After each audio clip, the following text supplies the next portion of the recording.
Russell's viper নিয়ে আতঙ্কের কিছু নেই।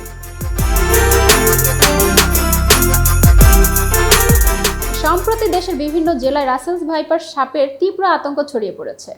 স্থানীয়ভাবে চন্দ্রবোড়া বা উলুবোড়া নামে পরিচিত সাপটি মূলত রাসেলস ভাইপার। বিশেষ করে দেশের উত্তর পশ্চিমাঞ্চলের পদ্মা তীরবর্তী কয়েকটি জেলা ও চরাঞ্চলে এর লক্ষণীয় উপস্থিতি লক্ষ্য করা যাচ্ছে। যদিও বহু বছর ধরে ধারণা করা হচ্ছিল এই প্রজাতির সাপ বাংলাদেশ থেকে বিলুপ্ত হয়ে গিয়েছে, ইতিমধ্যে দেশব্যাপী এই সাপ নিয়ে মানুষের মাঝে আতঙ্ক দ্রুত ছড়িয়ে পড়ছে। সামাজিক যোগাযোগ মাধ্যমগুলোতে এ নিয়ে অনেকে নানাভাবে উদ্বেগ প্রকাশ করছেন, সেই সঙ্গে প্রকাশ করছেন নানান তথ্য, যার অধিকাংশ সঠিক নয়। মূলত সাম্প্রতিক সময়ে কয়েকটি জেলায় রাসেলস ভাইপারের কামড়ে কয়েকজনের মৃত্যুর ঘটনা মানুষের মাঝে আতঙ্ক বাড়াতে সাহায্য করেছে। মানুষ ভাবতে শুরু করেছে এই সাপে কামড়ালে নিশ্চিত মৃত্যু। অনেকে না জেনে আতঙ্ক ছড়াচ্ছেন। এতক্ষণ বার্তা বৈঠকের সাথে থাকার জন্য ধন্যবাদ। নতুন নতুন তথ্য পেতে বার্তা বৈঠকের ইউটিউব চ্যানেল ও ফেসবুক পেজে এর সাথেই থাকুন।